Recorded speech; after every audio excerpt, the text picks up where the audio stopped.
जुड़ चुके हैं दी अर्थ न्यूज के साथ। और जम्मू कश्मीर की बात करें तो जम्मू कश्मीर में प्रगति होने वाली थी, डेवलपमेंट की बात होने वाली थी और साथ ही साथ जम्मू कश्मीर में एक नया इतिहास जो है वो रचने वाला था।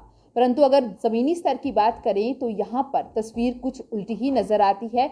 अनएम्प्लॉयमेंट जो है लगातार बढ़ रहा है, जम्मू कश्मीर का युवा सड़कों पर है और महंगाई दर की अगर बात की जाए तो वो लगातार बढ़ रही है।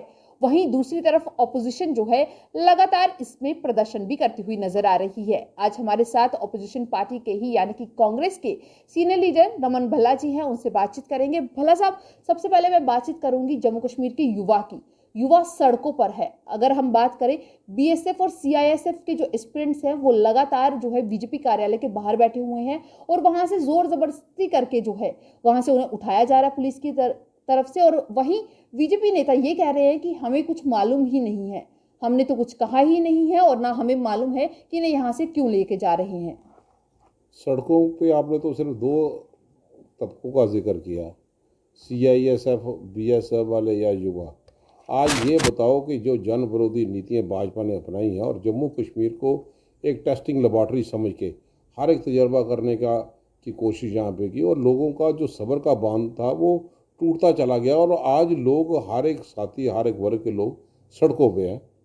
एक तरफ डॉक्टर्स की ओपिनियन के मुताबिक कोरोना भी गया नहीं और जम्मू कश्मीर में गाज तब से जब कोरोना चला अभी तक उसका भुगतान यहाँ का आवाम, यहाँ का गरीब आवाम करता चला जा रहा है, क्योंकि टूरिज़्म के माध्यम से इनको कहीं इकोनॉमिकली मदद यहाँ पे मिलती थी। जो पैकेज की गुहार लगाया करते थे टीवी में 20 लाख करोड़ 15 लाख, तो वो तो देखने को कहीं मिला नहीं। हर एक जो साथी थे, क्योंकि कई जगह जब टूरिस्ट आए तो उसका ट्रांसपोर्टर लोगों को भी यहाँ पे फ़ायदा होता और कहीं ना कहीं पैकेज की ज़रूरत थी, गाड़ियाँ कहीं चली नहीं। लेकिन आज भी जिस ढंग से वर्ल्ड ओपिनियन है, बैंक जो डॉक्टर्स की ओपिनियन है कि कोरोना अभी है, हमें प्रिवेंटिव मेजर लेने चाहिए, और उधर से ही जन विरोधी नीतियों के माध्यम से मोदी सरकार मजबूर कर रही है कि लोग सड़कों पर प्रदर्शन करें। आज तो सिर्फ युवा तो पहले सड़कों पे थे, प्रदर्शन करते रहे। आज आपने देखा सीएसएफ और बीएसएफ के लोग 45 दिन से ज़्यादा हो गए, हमें पूरी हमदर्दी उनके साथ है। मैं तो उनके साथ खड़ा हूँ तरीके पे। उन लोगों को भी पता है कि हम सिर्फ भाषण जुमलाबाजी नहीं करते। जब ज़रूरत थी, जब पहले दिन डिहाइड्रेशन के कारण उन लोगों को नुकसान यहाँ पे हुआ, एक लड़का बीमार हो गया, मैं उसी वक्त ही उस दिन रात के यहाँ पे अंधेरे में वहाँ पे पहुँचा और बीजेपी के ऑफिस के सामने और साथ ही में पीएमओ उसका वहाँ पर बैठे जितेंद्र सिंह जी का घर है। हम तो फ़ख्र महसूस करते हैं आज जम्मू कश्मीर की आवाज़ को पहुँचाने के लिए। जब मोदी सरकार के मोदी साहब की कुर्सी के साथ जितेंद्र सिंह जी बैठे हैं तो इन लोगों को निराशा हाथ नहीं लगी, जरूर मसला इनका समाधान निकल गया। इन लोगों का वादा था और जब रात को मैं वहाँ पे गया इन लोगों की जो मदद कर सकता तो वो हमारा एक जाति फर्ज। आपने कहा कि मैं सियासत तौर पे नहीं, आज पक्ष विपक्ष की बात नहीं, लेकिन एज ए रमन भल्ला वो आप लोगों के साथ, आपके जज्बात के साथ खड़ा है। और हमने कहा कि आज भाजपा के दफ्तर के सामने हम यहाँ पे पहुँचे, उसका ये मतलब कि आप अपनी जो सत्ता के नशे में सोए हो, 25 जायचंद आदमी वो होश में आए हो। आपने जम्मू कश्मीर के अवाम के साथ जो लोगों से वोट लेके जो धोखा किया, कि लोगों को अपमानित किया गया, कि जिस ढंग से यहाँ पे रियासत का दर्जा छीना गया और रियासत के दर्जे छीनने के बाद जो लोगों को दिखते हैं, लोगों को बड़ी आफतों से जूझना यहाँ पे पड़ रहा है। बेरोज़गारी की चरम सीमा भी यहाँ पे छू के और ज़्यादा आंकड़े पार कर गई। ये पहली मर्तबा है कि जो लोग आज वाइन ट्रेडर्स की बात करें तो वो भी सड़कों पे प्रदर्शन कर रहे हैं। सीएस के रैबरे खेल वाले वो लोग मैदान में उनको निराशा हाथ में लगी। कैयू लेबर्स वो सारे परेशान हैं। हाल ही में ये हालत होगी कि 22 साल सर्विस करने के बाद 3 बेटियां 2 बेटे, पूंछ के लड़के को जहर खाना पड़ा। रियाज अहमद वो आई ओपनर यहाँ पे था। तो ये सारी चीज़ें यहाँ पे दर्शाती है कि कुछ ठीक नहीं चल रहा। जिन लोगों के लिए ये कानून बनाते हैं वो तो लोग सारे सड़कों पे हैं। किसानों के लिए कानून बनाया तो किसान सड़कों पे प्रदर्शन कर रहे हैं। 200 से ज़्यादा आदमी लोगों को शहादत दे दे। अगर नोटबंदी बनाई रात को 12 बजे तो उसके बाद लोग कतारों में लगते, वो लोग अपनी काफ़ी लोग जाने यहाँ पे गवा गए। अगर सीमावर्ती क्षेत्र के लिए जो पॉलिसी यहाँ पे बताती, तो आज भी आप देखो कि सीज फायर वायलेशन की उल्लंघना और क्रॉस बॉर्डर टेररिज्म उसकी वारदातें देखते हैं। हम तो यही सुनते रहे अभी वो किसी ना किसी ढंग से कोई लोगों को राहत मिलेगी। और यहाँ तक कि अब जिन चीज़ों से आतंकवादी नहीं मार सके वो जन विरोधी नीति अपनाती हुए भाजपा ने गरीब आवाम की कमर तोड़ दी। 2014 के बाद 20 लाख करोड़ से भी ज़्यादा पैसा इकट्ठा कर लिया। तो किन के लिए? गरीब आवाम तो आज भी सड़कों पे है। आज इस हालात से जो इस ढंग से 1 साल से लोगों का काम धंधा बंद है, रेलवे स्टेशन में दुकानें बंद है, कभी हर एक चीज़ को प्राइवेट करके लोग जाएंगे कहाँ पे? उनके स्पेंडिंग पावर जो है वो बिल्कुल ख़त्म हो चुकी है। और हर एक जगह पे पैसे का बंदोबस्त उनके पास है नहीं, कैश इन हैंड है नहीं। अचानक लॉकडाउन लगना और उसके बाद उनका पाँव जो है वो खिसकता चला गया, अपने घर वालों का पेट भरना भी मुश्किल है। और उस वक्त महंगाई की मार आप देखो, पेट्रोल और डीजल बराबर बराबर का होगा, ये पहली बार तो, और 100 का आंकड़ा पार कर गया। पर और ये गैस उसके बाद, भला जी, ये जो आपने पेट्रोल डीजल और गैस की बात की है, ये तो हमने नारा भी देखा है कि पेट्रोल डीजल तुम आगे बढ़ो, गैस तुम्हारे साथ है। पर वहीं मोदी सरकार का ये कहना है कि ये इसलिए किया जा रहा है कि इकोनॉमी जो है वो रिवाइव हो सके, क्योंकि कोविड की वजह से जो है काफी ज्यादा लॉस हुआ है, उसे रिवाइव करने के लिए जो है महंगाई दर बढ़ रही है। गैस का 110% उसमें इजाफा हुआ है। ये लोग जो पहले कहते थे हम गरीब आवाम की आंखों में, औरतों के आंखों में आंसू, धुआं उनकी आंखों में जाता है, आंखें खराब हो जाएंगी, हमने सिलेंडर की कम कर दी। बहुत अच्छा किया इन्होंने, 110% बढ़ा दिया। कम से कम लोगों को मनमोहन सिंह की याद तो आ गई। सस्ते दिन थे, अच्छे दिन थे, गरीब आवाम को उसका हक दिलाते थे। उस वक्त भी तेल की कीमतें क्या थी, लेकिन मनमोहन सिंह सरकार ने एक्साइज और वैट में कमी ला के लोगों को राहत दी। आज ये सरकार है, हम 32 दिन से ज़्यादा सड़कों पे यहाँ पे प्रदर्शन करें, और सोनिया जी ने इनको 4 बार पत्र लिखा बतौर अपोजिशन होने के नाते कि आप गरीब आवाम की बात सुनो। लेकिन जब बात नहीं सुनी गई तो कांग्रेस ने सोनिया गांधी जी की लीडरशिप में, जे के प्रेसिडेंट मीर साहब की लीडरशिप में सड़कों पे उतर गए। आज सड़कों से प्रदर्शन है, सड़कों से भी आवाज़ आ रही है गरीब आवाम की, और संसद में उसकी गूंज सुनाई दे रही है। ये भैंस के आगे बीन बजाने वाली बात है कि अगर इतना संघर्ष लोग चल रहे हैं, ये तो सिर्फ सरकारें बनाना इनको आता है, फिर संभाल नहीं सकते। सरकारें बनाने, आज भी 5 रियासतों में, राज्यों में जो प्रचार चल रहे हैं, सब जुमावड़ा वहीं पे है, तो गरीब आदमी सड़कों पे है।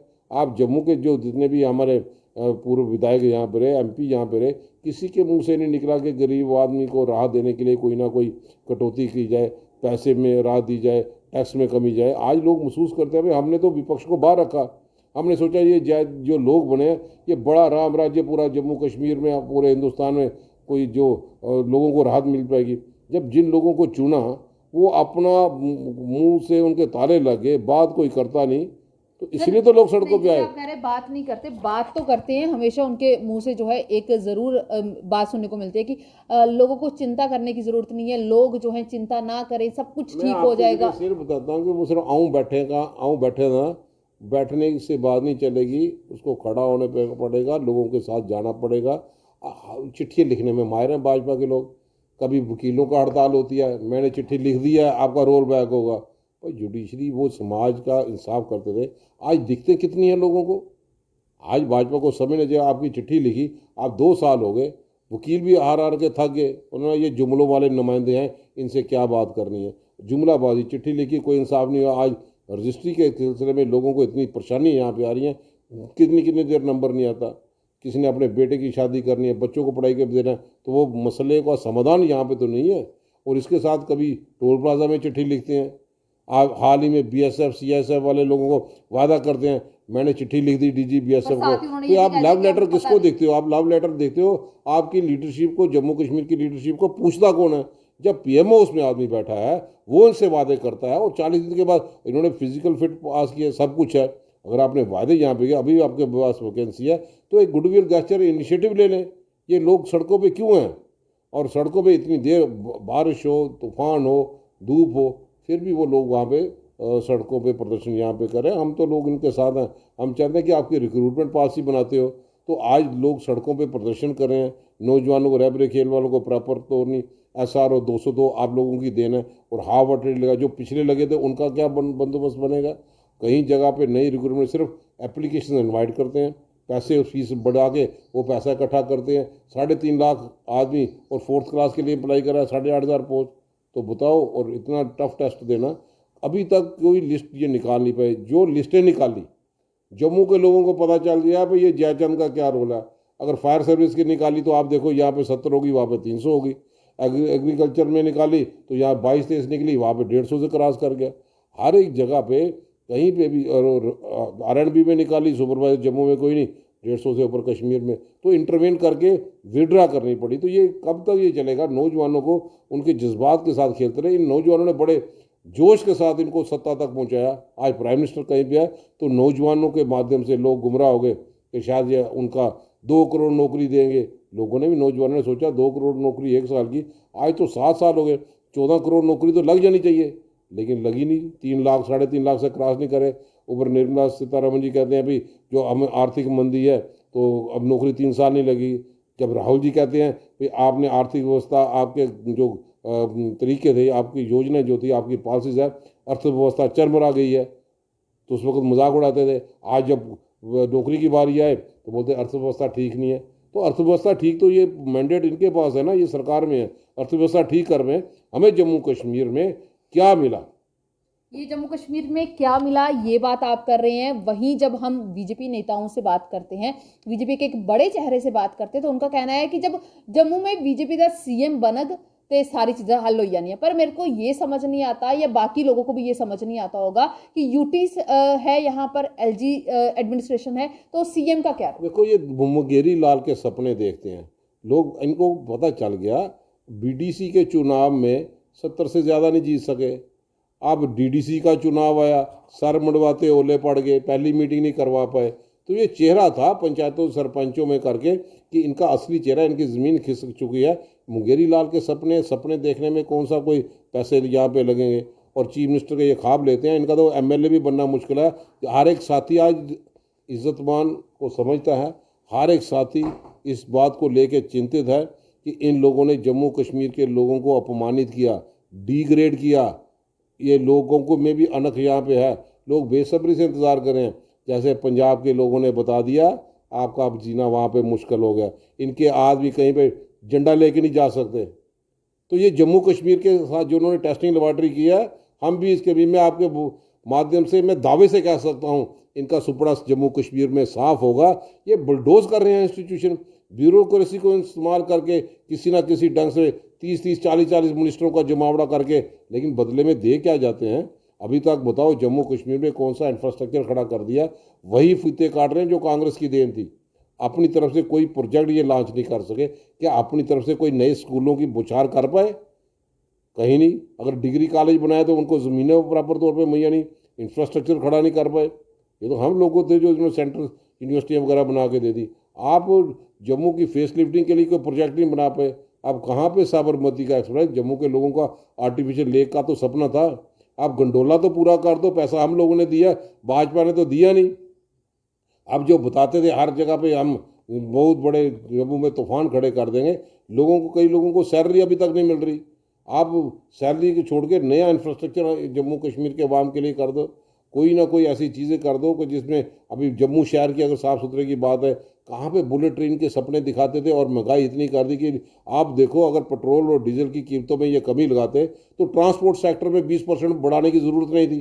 ट्रांसपोर्ट सेक्टर के लोगों की जायज़ डिमांड थी, क्योंकि पेट्रोल डीजल बढ़ा दिया। अगर उसमें कमी लाते तो ट्रांसपोर्ट सेक्टर में 20% नहीं किराया बढ़ता। अब ट्रांसपोर्ट सेक्टर में अगर 20% बढ़ाया तो अब सब्जी दाल ये सारी चीज़ों में तो कीमतों में बढ़ोतरी होगी। तो गाज किसके गिरी? गाज गिरी गरीब आदमी। अगर एक मजदूर आरएसपुर से जम्मू में दिहाड़ी लगाने के लिए आएगा, 100-150 रुपये का उसका किराया लग गया, तो खाएगा क्या? तो बच्चों को क्या पालेगा? तो आज इनकी जो लोगों के सामने जो मैं समझता हूँ बड़े दावे पेश करते थे, सच्चे दिन, अच्छे दिन वाले, सस्ते दिन वाले, उसकी पोल खुल के रहेगी। अब जनता ऊब चुकी है इनसे कि इनके सिर्फ जुमले हैं कि मैं इंटरनेशनल लेवल की बात होगी तो मेरे से करो। भाई अब कौन सी इंटरनेशनल लेवल की बात है? भूखमरी तो आपने जम्मू कश्मीर में कर दी, रोज़गार आपने दिया नहीं। 2 साल का जो बोलते थे तूफान खड़ा करेंगे, अब जम्मू कश्मीर की जनता कहाँ माफ़ी इन लोगों को करेगी? ये एमएलए के सपने देखते हैं, चीफ मिनिस्टर के सपने। आपने जम्मू कश्मीर की राज्यसभा जो असेंबली थी, काउंसिल थी, वो तो बिल्कुल बंद कर दी।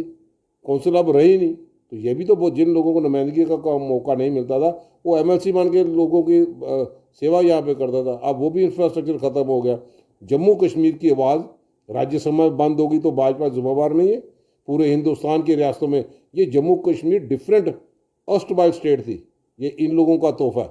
अगर बाकी रियासत में कहीं ना कोई समस्या होती है तो उसका समाधान एमएलए, असेंबली होती है, सरकार होती है। लेकिन जम्मू कश्मीर में क्योंकि सरकार कोई नहीं, इसलिए हम चाहते हैं कि फौरी तौर पे रियासत का दर्जा मिले, असेंबली के चुनाव हों और लोग अपनी बात किसी को मिल सकें। आज तो कोई अफसर ही नहीं मिलता। कोरोना की आड़ में जाओ पहले टेस्ट करा के लाओ, दूसरी चीज़ों तो ये सारी चीज़ें जो मैं समझता हूँ कि जो गुमराह करने वाले लोग थे, और ये सबसे ज़्यादा नसूर ख़ास तौर पर भाजपा के लोगों ने जो रोंगियों के सिलसिले में पैदा किया। आज जनता समझ चुकी है कि 1995 में 2002 से पहले पहले जब भाजपा के विधायक थे तो रोंगियों को बसाने वाले भी ये लोग थे। पर ये इल्जाम जो है उनकी तरफ से आप ये पर यानी कि कांग्रेस पार्टी पर लगाए ये जाते वो हैं। इल्जाम लगाते हैं ना जिनको ये जो हवाई नेता बने हैं, जो पुराने कार्यकर्ता, उनको पता 1995 से 2002 को आपके माध्यम से दुरुस्त कर लो, 2000 में चौधरी प्यारा एमएलए थे और बीजेपी के एमएलए थे, वाजपेयी साहब थे जिन्होंने लगा दिया। तो इनको साफ कौन सा सूंघ जाता। तो फिर प्री फैब्रिक स्ट्रक्चर बनाने वाले ये आज बोलते हैं भाई जिन्होंने मदद की, मैं बोलता हूँ आपके माध्यम में ठोक दो पहले नड्डा करना को, जिन्होंने प्री फैब्रिक स्ट्रक्चर बना के दिए थे। किसने कहा था इनको? कौन लोग जिम्मेवार थे? जिन लोगों ने कहा अब पूरी जांच होनी चाहिए, जो जो लोग जिम्मेवार हैं इन लोगों ने यहाँ पे ला के दिए। हमारी तो मांग यहाँ पे रही थी गवर्नर साहब से कि फौरी तौर पे इनको जो डिपोर्ट यहाँ पे किया जाए। अब हीरानगर जाके छोड़ दिए, तो ये देखेंगे अब क्या हुआ। हमारे तो यही था कि इनको फौरी तौर पे निकाला जाए। ये चोर मचाए शोर वाली बात करते हैं ताकि इनकी तरफ ध्यान आए। अब जनता यहाँ के समझ चुकी है कौन कौन यहाँ पे है, जिस ढंग से यहाँ पे है। लोगों को बेसिक सुविधा देना वो इनका काम था। ये सरकार में रहे और 6-7 साल में सरकार तो कर नहीं पाए। बीजेपी और पीडीपी की सरकार यहाँ पे रही और उसका निपटारा अभी तक मैं समझता हूँ कि जो लोग नौजवान थे जिन्होंने बड़े जोश के साथ बदलाव लाया, आज एक झुग्गी वाला बदलाव की मांग कर रहा है कि बदलाव जम्मू कश्मीर में नहीं हो, हिंदुस्तान में हो। आज ट्रेडर्स परेशान है। आज हमारे यहाँ के वाइन ट्रेडर्स, बड़ा अच्छा होता है इनकी तरफ से बयान आता कि जम्मू मंदिरों का शहर है, जनाब यहाँ पे शराब बंद कर दो। मुंह नहीं बोला, लेकिन उल्टा दूसरे तरीके से डालने का प्रयास किया जा रहा है। तो जम्मू की जनता सब तरीके से इनकी बातें, इनके हरकतों पर नज़र लगाए हुए है। और मैं उम्मीद करता हूँ कि आने वाले दिनों से जिस ढंग से हमारा सड़कों पर प्रदर्शन जारी है और ये जारी रहेगा जब तक रोल बैक नहीं किया जाए। और प्रॉपर्टी टैक्स भी ये लोग लगाते हैं और कारपोरेशन वाले बोलते हैं जनाब हम नहीं लेंगे। भाई वो ये किसको? जम्मू कश्मीर की जनता पढ़ी लिखी है। ये ऑर्डर हुआ सेक्रेटेरिएट से, जब तक सेक्रेटेरिएट वहाँ से नहीं करा तो इसको समझा नहीं जाएगा। ये डिले टैक्टिस टाइम किल यहाँ पे करें कि किसी ने, अब यहाँ पे इन्होंने महाराजा हरि सिंह की छोटी कारपोरेशन की तो क्या इम्प्लीमेंट हुई? तो आज जनता की नब्ज़ को पहचानने की ज़रूरत है। जनता इनसे बड़ी दुखी है। इनके जन विरोधी फैसले, हर जगह तानाशाही की हुकूमत, उसका विरोध करने के लिए आज कांग्रेस वचनबद्ध है और कांग्रेस एग्रेसिव अपोजिशन का रोल यहाँ पे अदा कर रही है। और हर एक जगह पे अभी तक इनका बैक 1 विलेज वो फेल हो गया, बैक 2 विलेज वो फेल हो गया, माई टाउन माई प्राइड जिसमें गवर्नर साहब ने, लेफ्टिनेंट गवर्नर साहब ने कहा था सीना कोई प्रॉपर्टी टैक्स नहीं लगेगा और दूसरी तरफ से प्रॉपर्टी टैक्स लगाते हैं। तो विश्वास लोग किस पे करें? ये ट्रस्ट डेफिशिएंट है कि ऐसे ब्यूरोक्रेसी में ऐसे लोग हैं जो गवर्नर के कॉन्स्टिट्यूशनल जो हेड हैं उनकी बात भी नहीं सुनते, तो आम लोगों की कहाँ पे बात सुनेंगे? आज कोई बड़ा इंडस्ट्रियलिस्ट यहाँ पे नहीं, पैकेज है हवा में। आप लखनपुर में आके देखो कितनी ह्यूमिलेशन है। टूरिस्ट डेस्टिनेशन हमारी रियासत है, इन्होंने टूरिस्ट को बढ़ावा करने के लिए जम्मू में कौन सा इंफ्रास्ट्रक्चर खड़ा करके दे दिया? तो ये आज लोग महसूस करते हैं कहीं पे भी कोई ऐसा सिस्टम ये लोग नहीं बना पाए। इनकी स्कीमें हैं तो सिर्फ हवा में। हर एक जगह पे उनको सुविधा किन लोगों को मिली? कोई नहीं। पेंशन के केसेस कितने पेंडिंग हैं? वो नहीं। तो जब मुलाजमों को भी सैलरी प्रॉपर तौर पे यहाँ पे नहीं मिल रही तो ये कहीं ना कहीं सवाल निशान होता है। और सत्यपाल मलिक जी ने जो हाल ही में 1-2 दिन पहले बयान दे दिया वो दर्शाता है कि भाजपा के लोग जो किसानों के सिलसिले में बयान दिया, किसी और इस जम्मू कश्मीर के रिलेटेड इश्यूज़ में भी उन्होंने अपनी टीम की, वो हमारे तो नहीं थे, वो भाजपा के थे। तो अंदर की कला उनकी बाहर आ रही है किसी ना किसी ढंग से। हमें जम्मू कश्मीर के अवाम को एक राहत चाहिए और राहत के साथ साथ डेवलपमेंट जो हमारी मेन प्रायोरिटी होगी, और डेवलपमेंट के साथ साथ रोज़गार कहीं ढूंढने में मिल रहा और हर एक चीज़ को प्राइवेटाइज किया जा रहा है। बिजली को प्राइवेटाइज किया जाए, Jammu railway station already on pipeline होगी वो भी प्राइवेटाइज करेंगे। तो लोगों को राहत देने के लिए कौन सा साचा इनके पास है? मैं उम्मीद करता हूं कि आपके माध्यम से ये सरकार सत्ता में जो नशे में सोई है वो जागे, लोगों की तरफ ध्यान आकर्षित करे और उनकी बेसिक जो समस्या है उसका समाधान करके दे। चलो शुक्रिया हमसे बातचीत करने के लिए। तो ये थे भल्ला जी जिन्होंने कहा कि अगर बात की जाए भाजपा नेताओं की तो शायद वो नींद में सोए हैं, उन्हें अभी तक जगाने की जरूरत है क्योंकि उन्हें लोगों की जो मुश्किलें हैं वो नहीं पता चल पा रही हैं। लोग सड़कों पर हैं, लोग घरों से बाहर निकलकर प्रदर्शन कर रहे हैं, पर शायद ये लोग जो है यही समझ रहे हैं कि हम प्रगति करा रहे हैं, पर प्रगति हो कहाँ रही है ये एक बड़ा सवाल है। आप लोगों की क्या राय है? आप हमारे साथ जरूर शेयर कीजिएगा और बने रहें दी अर्थ न्यूज़ के साथ।